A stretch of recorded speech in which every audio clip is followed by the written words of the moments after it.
এই হলো deadline communications private limited. আপনারা দেখছেন এক্সপ্রেস নিউজ, খবর নেয়, খবর দেয়।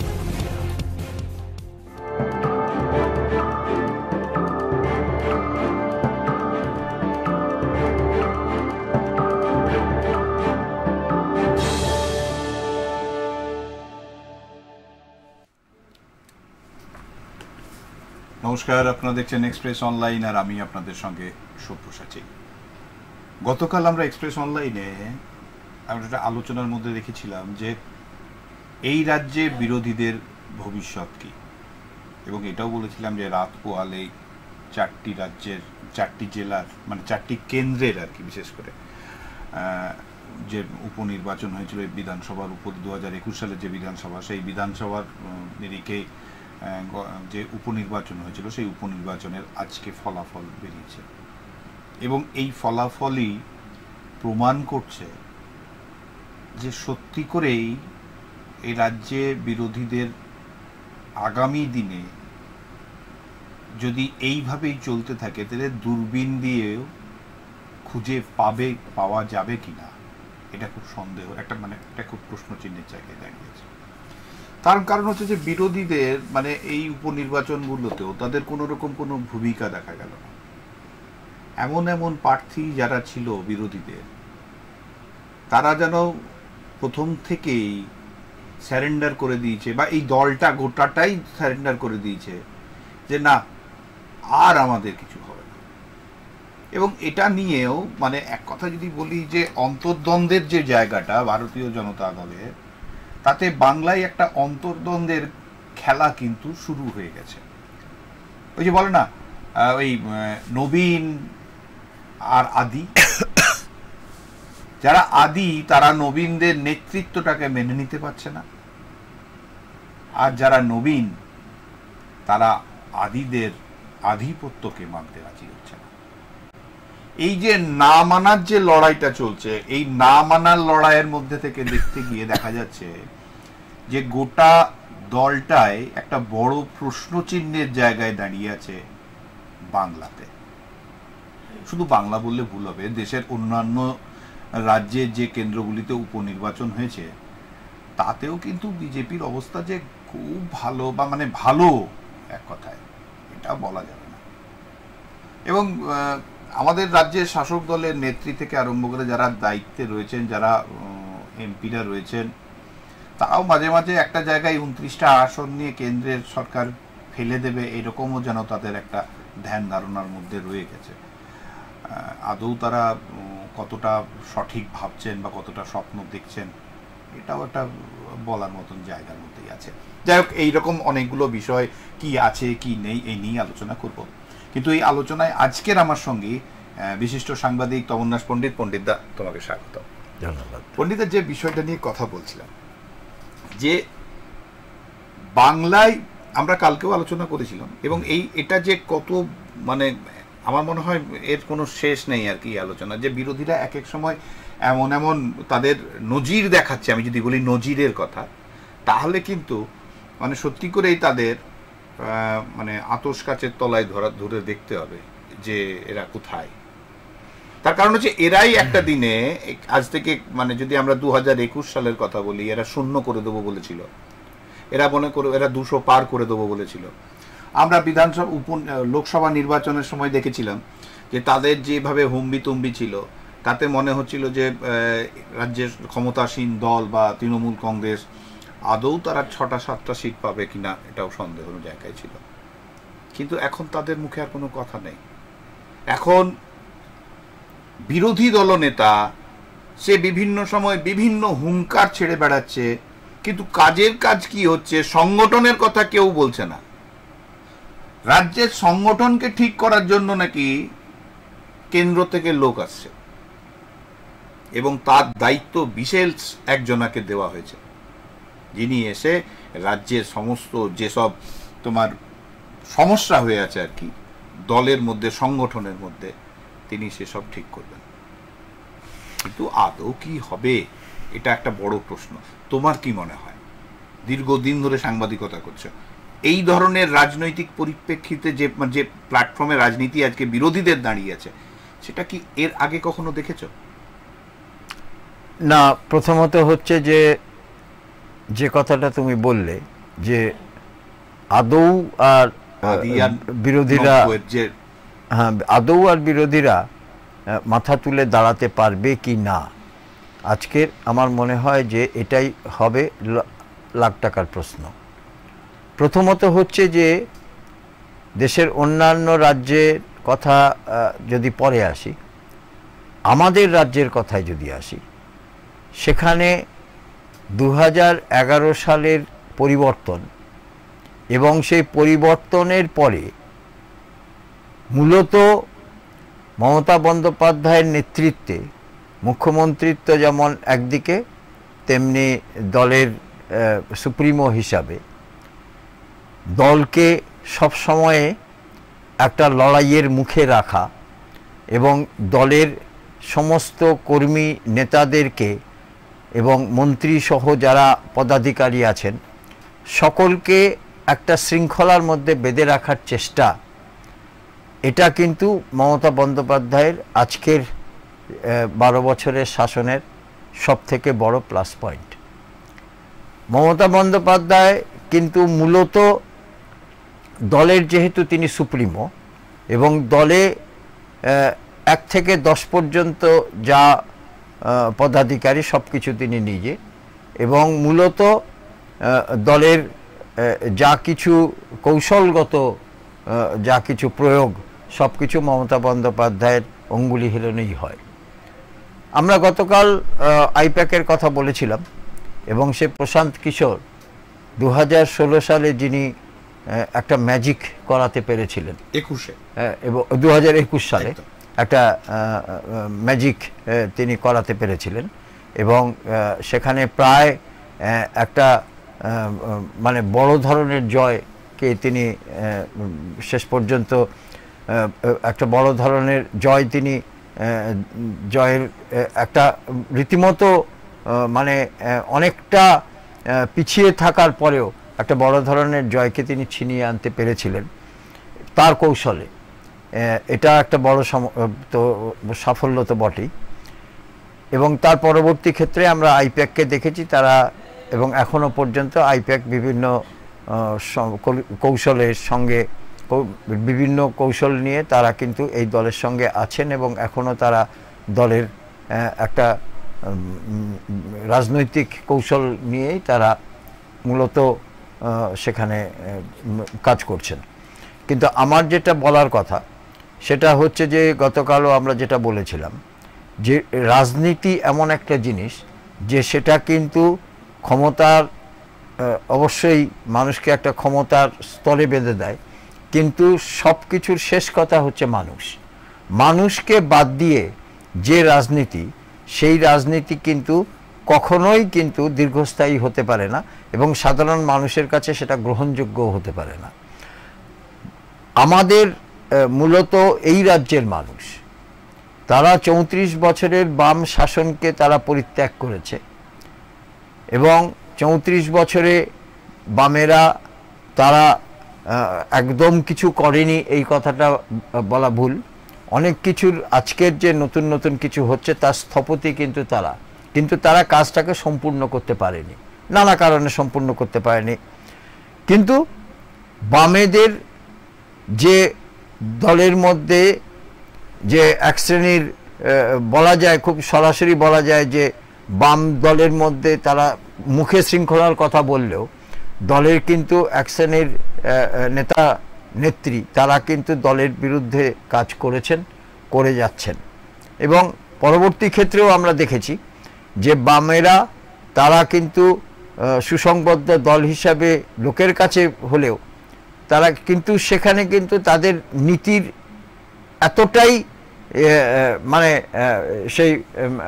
সেই নীতি, যে নীতি তারা গ্রহণ করে এই দলটাকে চালিয়ে নিয়ে যায়, সাধারণ মানুষ কিন্তু সেই নীতিগুলোকে গ্রহণ করেনি।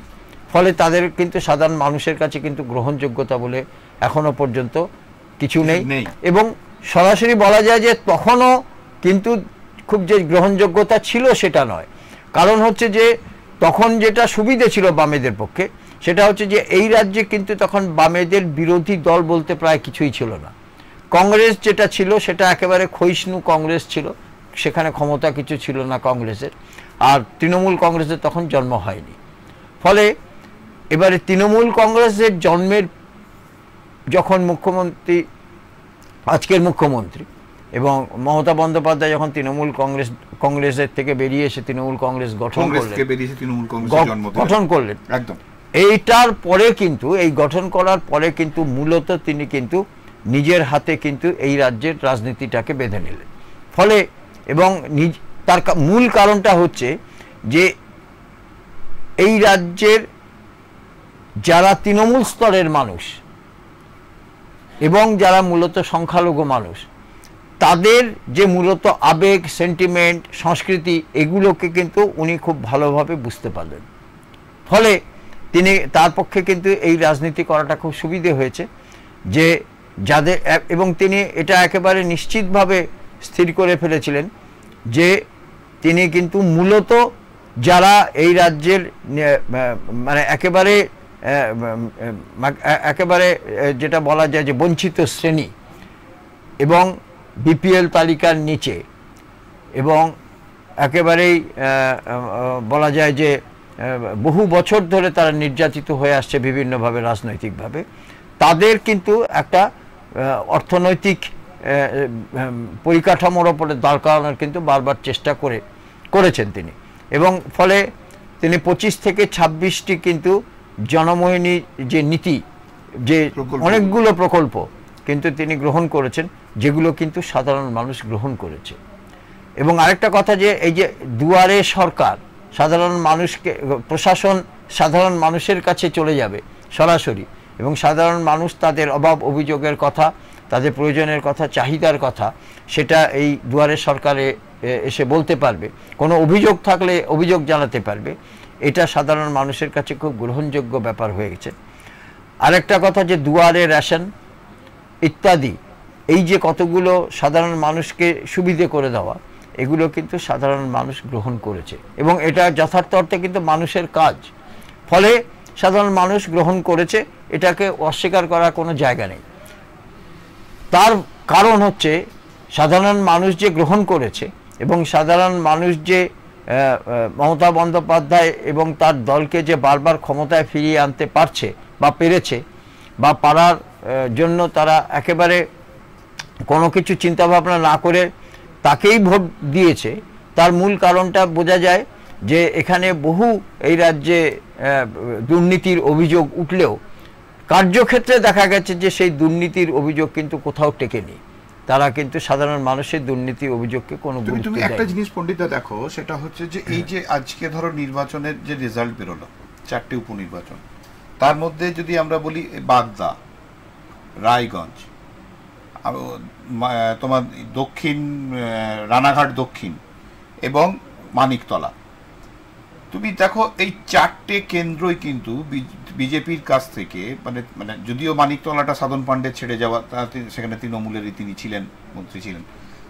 বাকি তুমি কৃষ্ণ কল্যাণীর কথা বলো, রায়গঞ্জের কথা বলো, তুমি দেখো না, শান্তনু ঠাকুরের থাকতে তারই খুঁড়তো বোন মধুপর্ণা, সে তার জায়গাটা কেড়ে নিল একদম, মানে কোনো রকমভাবে কাউকে কোনো জায়গা দিল না। তুমি মুকুটমণি অধিকারীর যদি কথা বলি আমরা, হয়তো লোকসভায় সে পরাজিত হয়েছে, কিন্তু বিধানসভার ক্ষেত্রে তার লড়াই, হয়তো তোমরা বলবে বা যারা অন্য জায়গা থেকে আছে তারা তাদের মতন করে, নিন্দুকদের একটা অন্যরকম আছে যে এটা উপনির্বাচন হলো, মানুষ তো ভোট দিয়েছে না। একটা কথা যে উপনির্বাচনে এটা ঘটনা যে শাসক দলের একটা পক্ষে থাকে, এটা অস্বীকার করার কোনো এটা ঘটনা।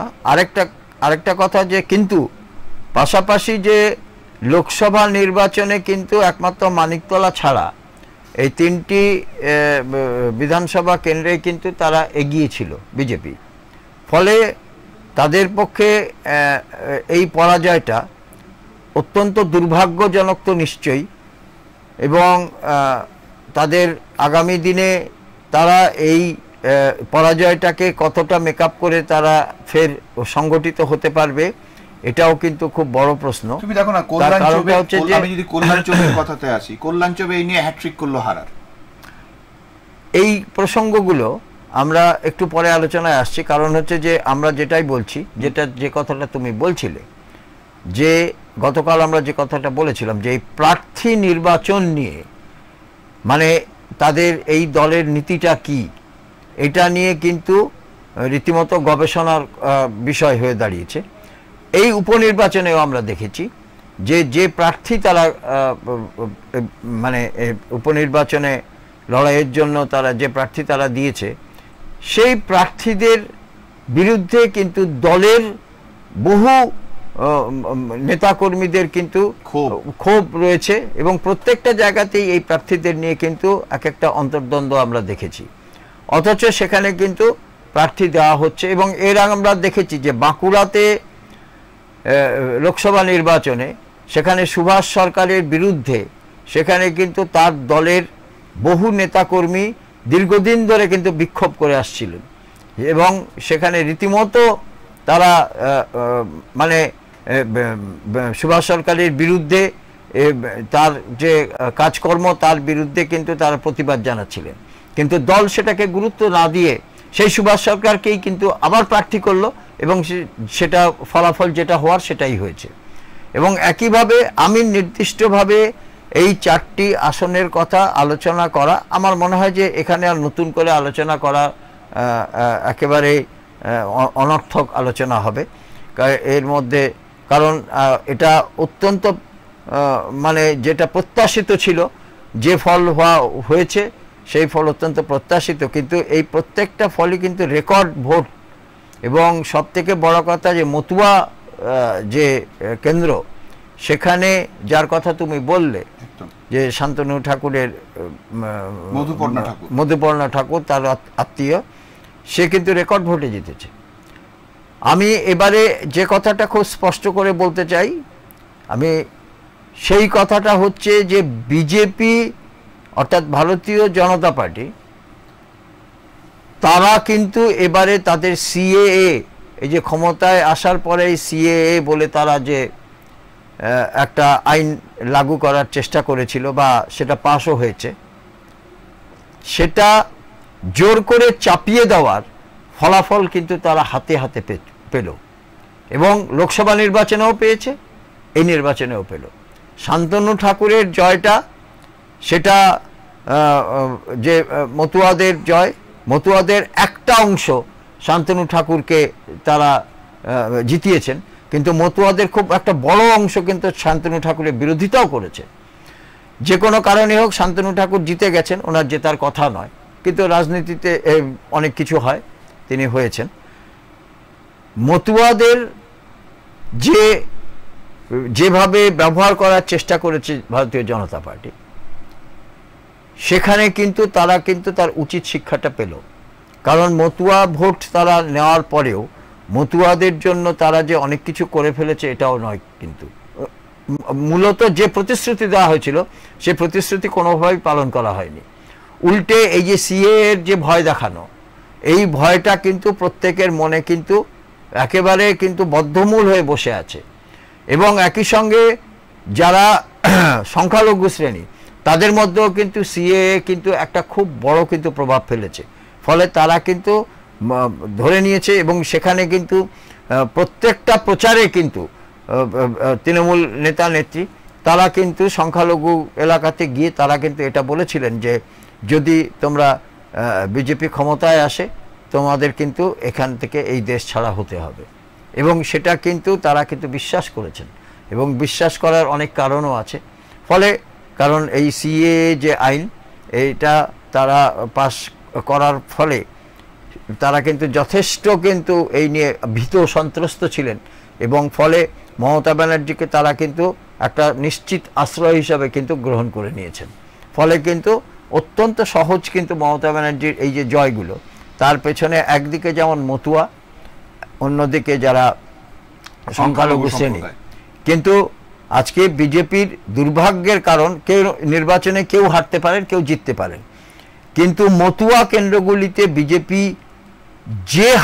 যেভাবে হেরেছে, আমার মনে হয় যে এরপরে এই রাজ্যে বিজেপি তার অস্তিত্বের সংকট শুধু নয়, বিজেপি, আমার মনে হয় যে আগামী দিনে বিজেপির এই রাজ্য থেকে আর কোনো নির্বাচন লড়া উচিত নয়।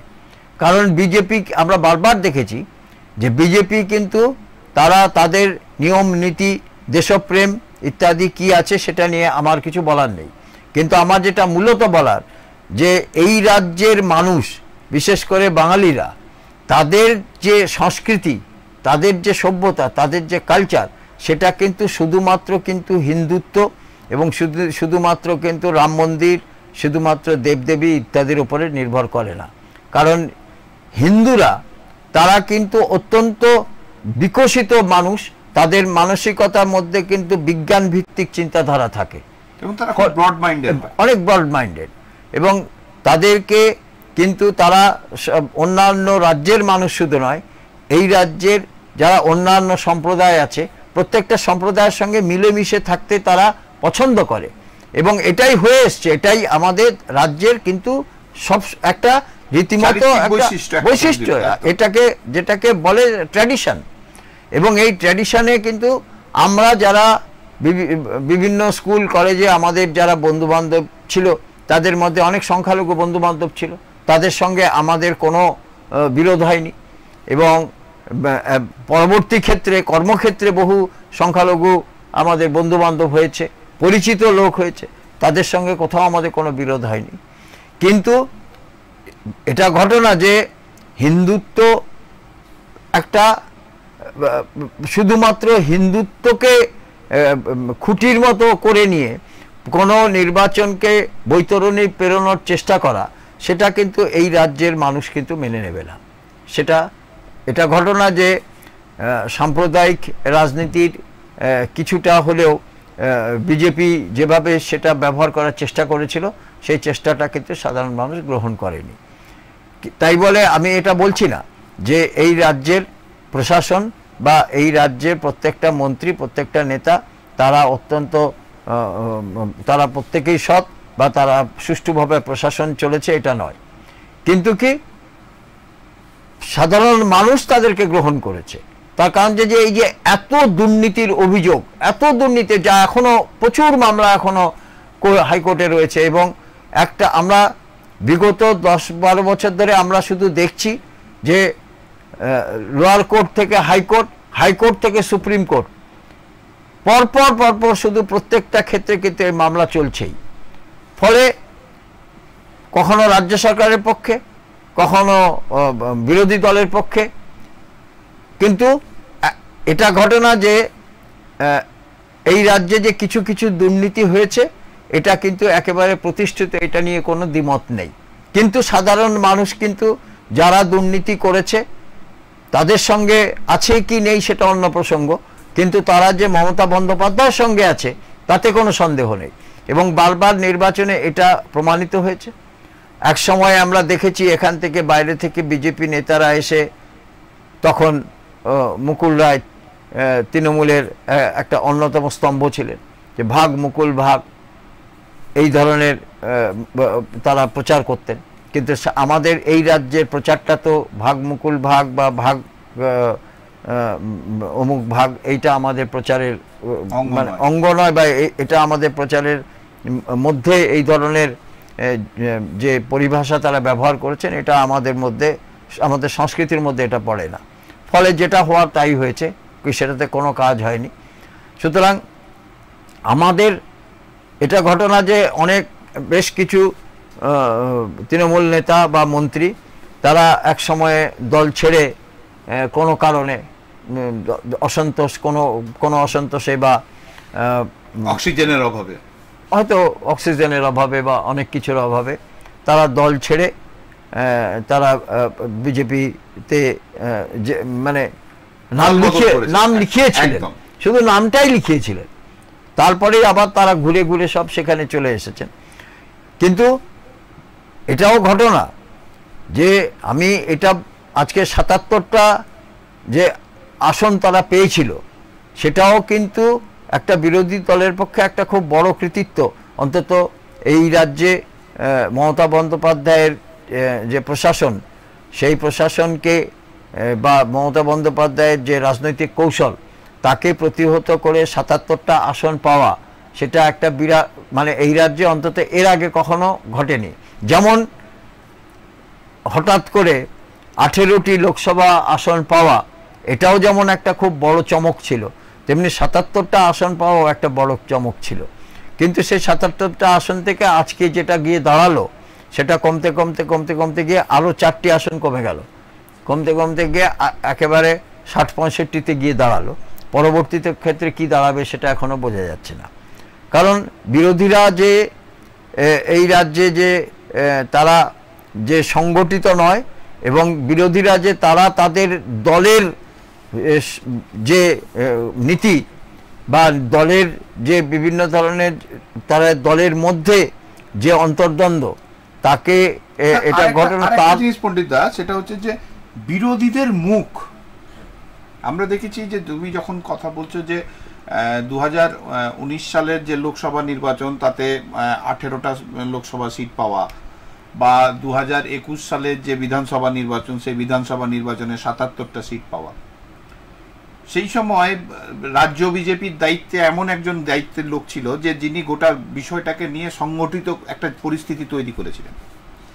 কিন্তু তারপর থেকে বিজেপির যেভাবে, আমি কাউকে ছোট করছি না বা কাউকে মানে কারোর দিকে আঙুল তুলছি না, কিন্তু বিষয় যেটা সেটা হচ্ছে যে এখন তিনি মাননীয় মন্ত্রী হয়েছেন সুকান্ত মজুমদার, তিনি সংগঠনকে কিভাবে একটা জায়গায় নিয়ে আসতে হয় সেই জায়গাটাতে কিন্তু খুব একটা যে পারদর্শী এটা কিন্তু মানে এক কথায় বলা যেতেই পারে সেটা নয়। এবং তার জন্য বিভিন্ন জায়গায় আমরা লক্ষ্য করছি যে সংগঠনের যে দুর্বলতাটা, যেটা দিলীপ ঘোষের সময় দিলীপ ঘোষ বিরোধী দিকে মানে বিজেপি তার সংগঠনকে এক জায়গায় করে রাখতে পেরেছিলেন, এক্ষেত্রে কিন্তু যখন থেকে সুকান্ত মজুমদার দায়িত্ব নিয়েছেন তিনি হয়তো অনেক কিছু করেছেন, অনেক শিক্ষিত মানুষ, তিনি ভদ্র মানুষ, তিনি তার মতন করে করেছেন, কিন্তু সংগঠনকে ঠিক জায়গায় মজবুত করার যে জায়গা, যে ভিতটাকে শক্ত করার যে জায়গাটা, এটা মনে হয় খুব একটা মানে বড় এক কথায় বিজেপির সঙ্গে বড় ট্র্যাজেডি এটা বলতে পারি। প্রথমত হচ্ছে যে দিলীপ ঘোষ সম্পর্কে যেটা বললে তুমি, যা কিছু চমক কিন্তু দিলীপ ঘোষের সময়ই হয়েছে, এবং দিলীপ ঘোষ কিন্তু অত্যন্ত দক্ষ সংগঠক এবং একই সঙ্গে কিন্তু অত্যন্ত পরিশ্রমী, এবং তিনি কিন্তু এই রাজ্যের যে শক্তিশালী যে প্রশাসন, বিশেষ করে পুলিশ এবং রাজনৈতিক নেতা, তার বিরুদ্ধে কিন্তু রীতিমতো অত্যন্ত শক্ত হাতে তাদেরকে কিন্তু তিনি কিন্তু মোকাবিলা করেছেন, এবং নির্ভীকভাবে কিন্তু তিনি দলটাকে মানে একটা জায়গাতে নিয়ে যেতে পেরেছেন। সেই কোমরের জোর এটা আমরা পরবর্তী ক্ষেত্রে সুকান্ত মজুমদারের কাছে পাইনি। সুকান্ত মজুমদার এটা তাদের দলের দলীয় ব্যাপার, সুকান্ত মজুমদার কে সভাপতি হবেন এটা নিয়ে আমাদের কিছু বলার থাকতে পারে না, কিন্তু আমাদের তখন বলার থাকতে পারে যে যদি কেউ দলীয় দায়িত্ব নেওয়ার পরে যদি ব্যর্থ হন, তখন অবশ্যই আমাদের বলার মতো জায়গাতে আমরা নিশ্চয়ই আছি এবং আমরা বলবো। প্রথমত হচ্ছে যে সুকান্ত মজুমদার তার দক্ষতা রাজনৈতিকভাবে এবং দলকে সংগঠিত করার দক্ষতা, আমার মনে হয় যে এটা অত্যন্ত অত্যন্ত দুর্বল বলাই ভালো। কারণ মমতা বন্দ্যোপাধ্যায়, আমি আগেই বলেছি যে তিনি অত্যন্ত দীর্ঘদিনের রাজনৈতিক ব্যক্তিত্ব, পোড় খাওয়া ব্যক্তিত্ব, বিভিন্নভাবে তিনি বিভিন্ন দলের রাজনীতিকে তিনি বুঝতে পারেন। সর্বভারতীয় ক্ষেত্রে তার একটা রীতিমতো তার একটা পজিশন আছে, এবং ইন্ডি জোট ক্ষমতায় আসার পরে তার পজিশনটা আরও অনেক সুদৃঢ় হয়েছে। তিনি প্রায় একটা উপদেষ্টার একটা ভূমিকা তিনি পালন করছেন, ফলে তার মতো শক্তিশালী এবং যেভাবে তিনি তার সংগঠনকে একেবারে তৃণমূল স্তরে নিয়ে যেতে পেরেছেন তার দলের তৃণমূল নাম হিসাবে, সেই তৃণমূল স্তরের সংগঠনের সঙ্গে লড়াই করতে গেলে যে ধরনের কোমরের জোর, যে ধরনের বুকে বল দরকার, সেটা কিন্তু সুকান্ত মজুমদারের মধ্যে আমরা দেখতে পাইনি। আরেকটা কথা যেটা তুমি বলছিলে যে এই রাজ্যের সর্বভারতীয় দল হিসাবে অবশ্যই সর্বভারতীয় নেতারা এখানে আসতেই পারেন, সর্বভারতীয় নেতাদের এখানে আসার কোনো বাধা নেই, এখান থেকেও সর্বভারতীয় নেতারা যেতে পারেন। আমরা দেখেছি যে গোয়াতে যখন নির্বাচন হয়েছে এবং তৃণমূল কংগ্রেস যখন গোয়াতে লড়াই করেছে, তখন এখান থেকে মমতা বন্দ্যোপাধ্যায়, এখান থেকে অভিষেক বন্দ্যোপাধ্যায় তারা গোয়াতে গেছেন প্রচার করার জন্য, তারা ত্রিপুরাতেও গেছেন প্রচার করার জন্য যখন ত্রিপুরার নির্বাচন হয়েছে। সুতরাং এক রাজ্য থেকে অন্য রাজ্যে যাওয়া মানে সেটা কিন্তু কোনো তার মধ্যে নতুনত্ব কিছু নেই, এবং যারা রাজনীতি করে তারা যেতেই পারেন। ফলে কিন্তু আমাদের যে মূল বিষয় যে অন্য রাজ্য থেকে সরাসরি এই রাজ্যের রাজনীতিটাকে সেখানে রিমোট কন্ট্রোল করা হবে, সেখানে কিন্তু ফলে যেটা দাঁড়ালো যে সেখান থেকে যে পুতুলের মতো, অর্থাৎ দম দেওয়া পুতুলের মতো সেখানে পেছন থেকে যদি কোনো উপদেশ দেওয়া হয় আর সেই মতো কাজ করা হয়, এখানকার নেতারা যদি সেটা মেনে চলেন, তাহলে কিন্তু তারা মূর্খের স্বর্গে বাস করছেন এবং এই রাজ্যে মানে সংগঠন তৈরি করতে পারবেন, এই ভাবনাটা কিন্তু বেনাবনে মুক্তা ছড়ানোর মতো ব্যাপার। কারণ হচ্ছে যে শুভেন্দু অধিকারী তাকে গোটা নির্বাচনের দায়িত্ব দেওয়া হয়েছিল কি হয়নি এটা আমরা জানি না, এবং এটা আমরা বলার মতো জায়গাতে নেই। কিন্তু আমরা দেখেছি যে সুকান্ত মজুমদার উত্তর থেকে দক্ষিণে, সমুদ্র থেকে পাহাড়ে, একমাত্র সুকান্ত মজুমদারকেই আমরা দেখেছি তিনি সক্রিয়ভাবে প্রচারের মধ্যে আছেন এবং অত্যন্ত কঠোর পরিশ্রম করেছেন, কিন্তু শেষ পর্যন্ত কিন্তু তিনি ফলাফলটা পাননি। কঠোর পরিশ্রমের যে ফল, সে ফলটা তিনি পাননি, বরং তাকে মাত্র 11টা নিয়ে তাকে থেমে থাকতে হয়েছে তাকে। কিন্তু এবং সবথেকে বড় কথা যে পরিমাণ মানে যেভাবে তিনি পরিশ্রমটা করেছেন, সেখানে তার মানে একটা ধারণার সৃষ্টি হয়েছিল যে এবারে হয়তো তারা অনেকটা ভালো ফলাফল করতে পারেন, এবং সেরকম কিন্তু একটা জনমনে কিন্তু সেরকম একটা ধারণা সৃষ্টি করতে তারা সফল হয়েছিলেন। এটা ঘটনা যে সাধারণ মানুষের মধ্যে একটা কিন্তু ভারতীয় জনতা পার্টি নিয়ে কিন্তু একটা বিশেষ উন্মাদনার কিন্তু আমরা দেখেছিলাম, কিন্তু শেষ পর্যন্ত কর্মক্ষেত্রে গিয়ে আমরা দেখলাম সেখানে কিন্তু তাদের কোনো কৌশলী কাজে লাগেনি। কারণটা হচ্ছে যে একটা জিনিস যেটা বারবার আমরা তখন লক্ষ্য করছিলাম, বিশেষ করে সাংবাদিক হিসাবে আমরা যেটা দেখার চেষ্টা করছিলাম, যে এত বড় দল, সেই দলে কিন্তু প্রচারক হিসাবে একমাত্র শুভেন্দু অধিকারী, বাকি তাহলে নেতা মন্ত্রীরা তারা কোথায়, তারা কি করছেন?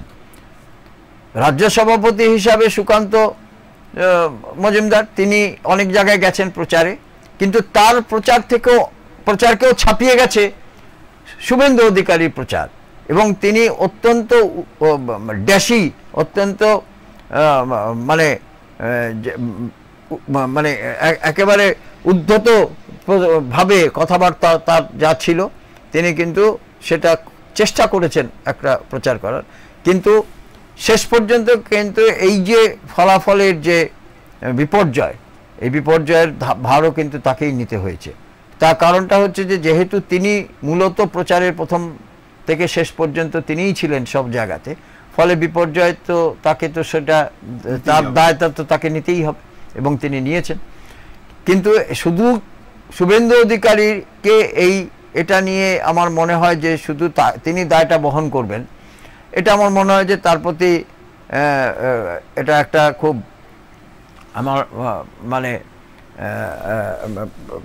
তার এটা একেবারে সত্যি নয়, এবং মানে একটা দলের দায়িত্ব সেটা তো শুধুমাত্র একজন বহন করতে পারেন না। যদি সেটা স্থানীয়ভাবে একটা স্থানীয় যদি দল হয়, যেমন তৃণমূল কংগ্রেসের একটা খুব সুবিধা আছে যে তৃণমূল কংগ্রেস যেহেতু মূলত একজনের ওপরে সেই দলটা চলে এবং একজনের হাতেই সর্বশক্তি, সেহেতু সেটাকে নিজের মতো তিনি সাজাতে পারেন। কিন্তু সর্বভারতীয় দল হিসাবে এবং এই রাজ্যের রাজনীতির সঙ্গে খাপ খাওয়াতে খুব নতুনভাবে চেষ্টা করা, সেটা কিন্তু শুভেন্দু অধিকারী একবার চেষ্টা করেছিলেন, তার আগে দিলীপ ঘোষ চেষ্টা করেছিলেন, এবং এই চেষ্টার একেবারে তারা ফল পাননি সেটা আমরা বলবো না। তারা 18টা আসন পেয়েছেন লোকসভাতে, তারা 77টা আসন পেয়েছিলেন বিধানসভায়, এবং আরো অনেকগুলো আসনে হিসেব করলে তারা এগিয়েও ছিলেন, কিন্তু শেষ পর্যন্ত দেখা গেল যে তারা কিন্তু মানে লক্ষ্যটা তারা কিন্তু ভেদ করতে পারলেন না। চেষ্টা তাদের ছিল, কিন্তু তার মূলত যেটা ছিল যে সাংগঠনিক দুর্বলতা।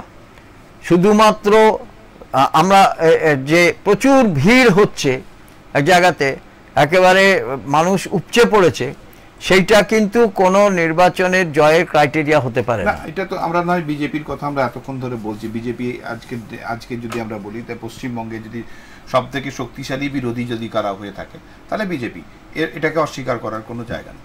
কিন্তু বিরোধীদের নিশ্চিহ্ন হয়ে যাওয়ার যে তত্ত্বটা, যে কথাটা আমি বলছিলাম দাদা, যে শুরুতেই যেটা বললাম, তাতে দেখা গেছে যে আমি বামফ্রন্টেরও যদি কথা বলি বা কংগ্রেসেরও যদি কথা বলি, কংগ্রেস যদিও হয়তো তারা কখন কোথায় কার সঙ্গে মানে এক কথায় মানে তৃণমূলের সঙ্গে কোথায় কিভাবে জোট করে আছে, যদিও এটা একটা খুব বড় রহস্যের জায়গা, কিন্তু বাংলার ক্ষেত্রে আমরা জানি যে বাংলার ক্ষেত্রে তৃণমূলের সঙ্গে কংগ্রেসের কোথাও কোনো জোট হয়নি, মানে ওপেন ফোরামে কোথাও কোনো জোট নেই। হয়তো অভ্যন্তরীণ কোথাও কিছু না কিছু হয়ে আছে, সেটা আলাদা বিষয়।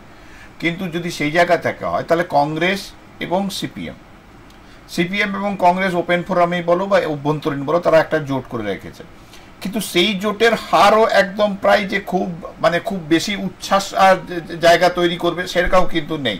তারাও কিন্তু প্রায় 5 থেকে 6 পয়েন্টের মধ্যে তাদের পার্সেন্টেজের জায়গায় দাঁড়িয়ে আছে। তো আমার যেটা বলা সেটা হচ্ছে যে তাহলে বাংলায় কি টোটালটাই বিরোধী শূন্য হয়ে যাবে? মানে বিরোধীদের যেভাবে বিরোধীদের হার একের পর এক প্রকাশ্যে আসছে, সিপিএম তো নিশ্চিহ্ন মানে ক্ষয়িষ্ণু হতে হতে হতে হতে শূন্যের পর আবার আর একটা শূন্যতে এসে পৌঁছেছে। কংগ্রেসের অবস্থা তাই, একটা যদি বা নীলমণি ছিল সেটাও তো তাদের কাছ থেকে এই মুহূর্তে আর নেই। তো আগামী দিনে কি শুধু একমাত্র শাসক দলই ক্ষমতায় থাকবে আর বিরোধীরা খালি নাম বিরোধী বলে বিরোধী জায়গায় থাকবে, বিরোধীদের কোনো ভূমিকা থাকবে না? না, আমার মনে হয় যে অন্তত এই রাজ্যের কথা, অন্য রাজ্যের কথা আমি পশ্চিমবঙ্গের কথা বলছি। হ্যাঁ, পশ্চিমবঙ্গে একটা কথা যে বামপন্থী যারা আছেন, বিশেষ করে বামপন্থী দল, আমার মনে হয় যে আগামী 10 বছর অন্তত তাদের কোনো নির্বাচনে অংশগ্রহণ করা উচিত নয়। তাদের উচিত সংগঠনের দিকে জোর দেওয়া এবং সাধারণ মানুষ যেটা চান, সত্যিকারে গ্রহণযোগ্য যে নিয়ম নীতি, তার উপরে কাজ করা এবং সাধারণ মানুষের জন্য কাজ করা, রাস্তায় নেমে কাজ করা। আমি এটা বলছি না যে সব বামপন্থী নেতারা তারা এই কাজগুলো করেননি, আমি সেটা বলছি না। তারা এই যে আমাদের এত বড় মহামারী গেল কোভিডের সময়ে তার রেড ভলেন্টিয়ার্স, তারা অনেক ভালো কাজ করেছে, প্রচুর মানুষের জন্য তারা সেবা করেছে, কিন্তু কার্যক্ষেত্রে কিন্তু সেটা কোনো প্রভাব ফেলেনি। একটা কথা মনে রাখতে হবে যে আমরা যেটা দেখি যে শুভেন্দু অধিকারীর যে জনসভা, সেখানে উপচে পড়া ভিড় আমরা দেখেছি। আমরা বামদের সভাতেও দেখেছি, বামদের সভাতে শুধু তাই নয়, একদম ব্রিগেডে পর্যন্ত আমরা দেখেছি, কিন্তু কার্যক্ষেত্রে কিন্তু দেখেছি যে ভোটের ক্ষেত্রে কিন্তু সেই ভিড়টা কিন্তু কোনোভাবেই কিন্তু প্রতিফলিত হয় না। সুতরাং মানুষ ভিড় করছেন ঠিকই, কিন্তু ভোটটা কিন্তু দিচ্ছেন শাসক দলকে। একটা কথা খুব পরিষ্কার, রাজ্যের মানুষ এটা স্থির করে নিয়েছেন যে তারা যার কাছে আশ্রয় পাবেন, নিশ্চিত আশ্রয়, এবং যে আশ্রয় শুধু নয়, এবং যাদের কাছ থেকে তারা সরাসরি মানে উপকার পাবেন, ইংরেজিতে যদি বলা হয় যে যেখানে বেনিফিটেড হবেন, তারা কিন্তু তাকেই বাঁচবেন। আজকের ভারতবর্ষের রাজনীতি কিন্তু সেই দিকেই গেছে। এবং একটা কথা মনে রাখতে হবে যে ভারতবর্ষের রাজনীতিতে কিন্তু এখন মানুষ কিন্তু সরাসরি তারা রাজনৈতিক দলের তারা নীতি নিয়ম ভালো ভালো কথা এগুলো কিন্তু শুনবার জায়গাতে নেই।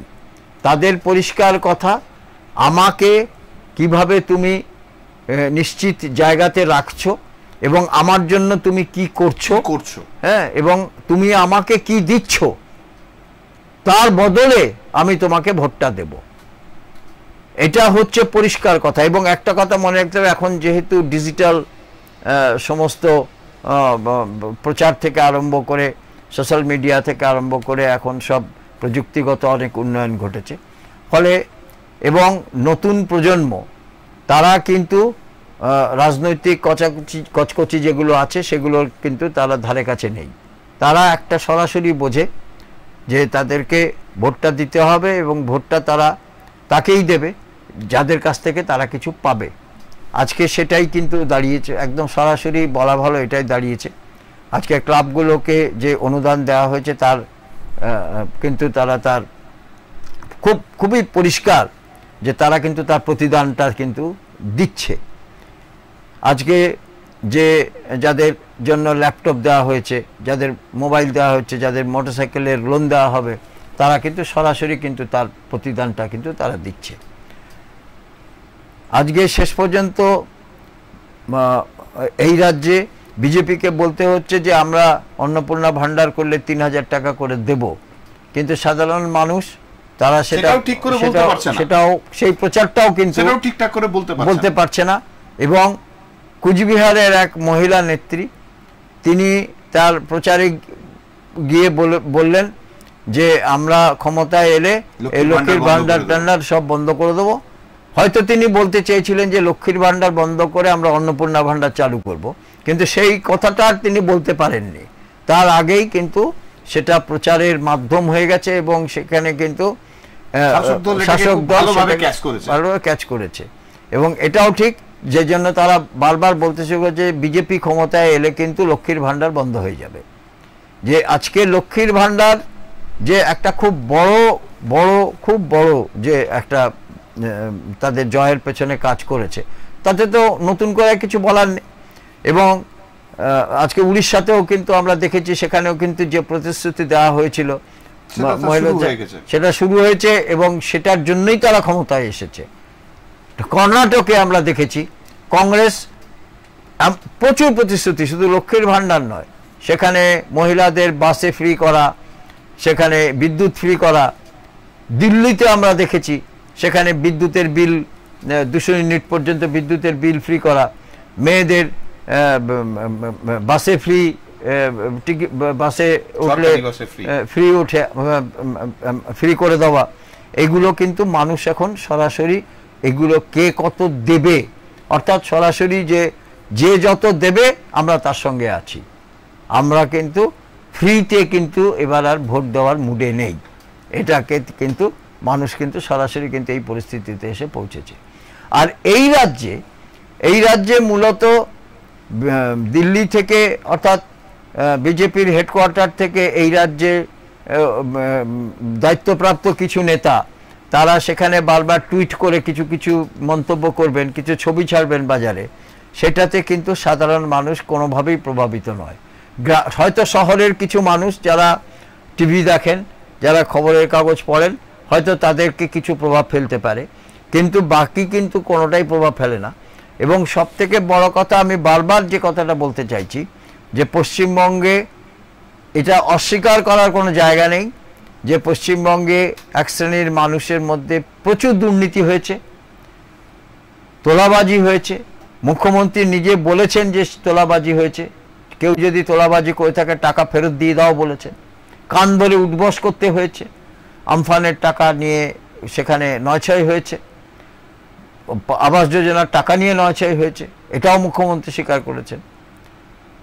এই যে অনেক কিছু হয়েছে। আর শিক্ষা নিয়ে তো যেটা হয়েছে সেটা নিয়ে আমরা কিছু বলতে চাই না, গোটা দেশ জানে, গোটা দপ্তরটাই জেলের ভেতরে আছে, এখনো তারা কবে ছাড়া পাবে জানি না। কিন্তু সাধারণ মানুষ এগুলোতে কোনো রকমের কোনো মানে গুরুত্বই দেয়নি। তার কারণটা হচ্ছে যে আমরা বেহালাতে, যেখান থেকে মানে পার্থ চট্টোপাধ্যায় প্রাক্তন শিক্ষামন্ত্রী, তার কেন্দ্র হচ্ছে বেহালা, অথচ সেই বেহালাতে কিন্তু সেটার কোনো প্রভাব পড়েনি। আমরা দেখলাম 2021 সালে কিন্তু বেহালা থেকে কিন্তু তৃণমূলই জিতল। দুটি বেহালা, উত্তর বেহালা, দক্ষিণ, দুটো কেন্দ্র থেকেই তৃণমূল জিতল। সেখানে কিন্তু কোনো প্রভাব ফেলেনি। সুতরাং এছাড়া আরও অনেকগুলো যে দুর্নীতির অভিযোগ যেগুলো বারবার টিভিতে বিরোধীরা বলে থাকেন, আমার মনে হয় যে এই যে কিছু বিরোধী দলের নেতা যাদেরকে আমরা রোজ সন্ধ্যাবেলা বসে দেখি যে তারা কিছু না কিছুভাবে শাসক দলের সমালোচনা করছেন, কিন্তু পাশাপাশি তাদের এটা জানা উচিত যে ভোট যদি তাদের একটা অভিযোগ থাকে যে এখানে ভোট লুট হয়, এবং আমি এই প্রসঙ্গে বলতে চাই যে এই যে উপনির্বাচন হয়েছে সেখানে কিন্তু ভোট শেষ হওয়ার আগেই কিন্তু কল্যাণ চৌবে তিনি কিন্তু সারেন্ডার করে দিয়েছিলেন যে আমি হারছি, কারণ ভোট যেভাবে হয়েছে আমি জিততে পারবো না। এবং একই সঙ্গে কেন্দ্রীয় বাহিনীর বিরুদ্ধে তাদের অভিযোগ ছিল, কেন্দ্রীয় বাহিনী কোনো কাজ করেনি। অন্যান্য গ্রামাঞ্চলে যে ভোট হয়েছে সেখানে প্রচুর ছাপ্পা ভোট হয়েছে বলে তাদের অভিযোগ ছিল। কিন্তু এগুলো হয়তো সব কিছু সত্যি হতে পারে আমরা যদি ধরেও নিই, এবং যে অভিযোগ বিরোধী দলের নেতারা বারবার করে থাকেন যে শাসক দল তাদের মেশিনারি দিয়ে ভোটটা করায়, সেখানে সঠিক মতো ভোট হয় না। কিন্তু আজকের ডেটে, আজকে 12 বছর 14 বছর পরে, মানে এই শাসক দল ক্ষমতায় থাকার পরে, আজকে কিন্তু এই কথাটাকে কিন্তু বিরোধী দলের অর্থাৎ ভারতীয় জনতা পার্টি যেহেতু বৃহত্তম বিরোধী দল, তাদেরকে এই কথাটার মাথায় ঢুকিয়ে নিতে হবে যে তাদেরকে যদি এই রাজ্যে সংগঠন করতে হয় তাহলে কিন্তু তাদের মাথাতে কিন্তু যে যে অভিযোগ তাদের আছে এই সমস্ত অভিযোগকে সঙ্গে রেখেই কিন্তু তাদের সংগঠনটা করতে হবে। এটাকে বাদ দিয়ে তারা সংগঠন করতে পারবে না। যদি তারা এগুলোকে ওভারকাম করতে পারে, এবং আজকে যদি তাদের ভোট রক্ষার ক্ষমতা যদি না তৈরি হয়, তার মানে কি সংগঠন যদি তৈরি হয় তাহলেই একমাত্র ভোট লুট করার ক্ষমতা তৈরি হবে। সংগঠন যদি আমরা দেখেছি যে দিলীপ ঘোষ মন্তেশ্বরে ঢুকতে পারলেন না, তো গাড়ির সামনে সেখানে লোকে শুয়ে গেল, তার কারণ কি সেখানে সংগঠন নেই। সংগঠন যদি থাকতো তো সেখানে বিরোধিতা হতো, বিরোধিতা তো হয়নি, এবং হয়নি বলেই আজকে দিলীপ ঘোষও কিন্তু সেখানে নির্বাচন কমিশনে কিন্তু কোনো অভিযোগ জানাননি। এবং সব থেকে বড় কথা, এই গোটা নির্বাচনে, লোকসভা নির্বাচনে কারো বিরুদ্ধে কেউ কোনো অভিযোগ, মানে আমি বিরোধী দলের কথা বলছি, একদম বিরোধী দলও কোনো নির্বাচন, বিরোধী দলের কথা, এবং তারা বলেছেন যে মানুষ ভোটটা দিতে পেরেছে। আমরা এটা বলতে পারছি যে মানুষ খুব ভোটটা দিতে পেরেছে এবং নির্বাচন কমিশন কাজটা ভালোভাবে করতে পেরেছে। এখন তারা কিন্তু নতুন করে যে তাদের রিগিং হয়েছে, এই হয়েছে, যে কোনোভাবে যারা শাসক দল তারা যখন যে কোনো নির্বাচন করাবে তারা সব সময় একটা ফ্রন্ট ফুটে থাকবে। এইটাকে মাথায় রেখে কিন্তু সংগঠনটা করতে হবে।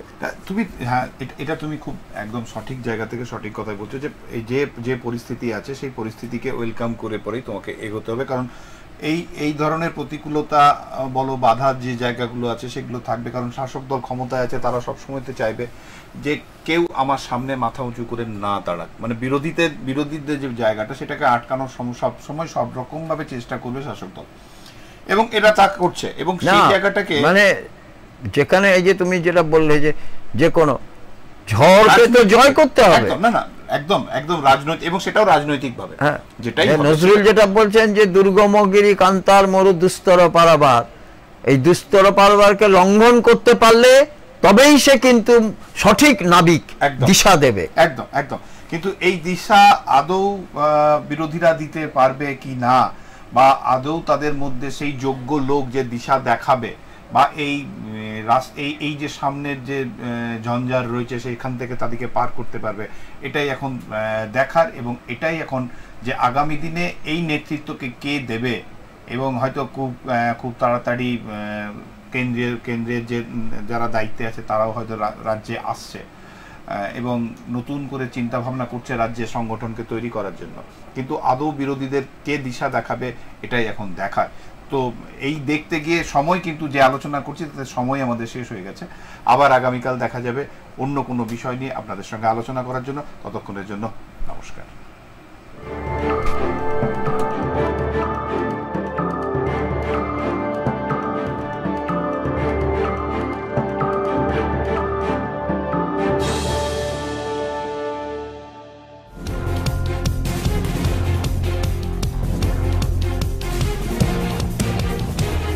এই হলো ডেডলাইন কমিউনিকেশনস প্রাইভেট লিমিটেড। আপনারা দেখছেন এক্সপ্রেস নিউজ, খবর নেয় খবর দেয়।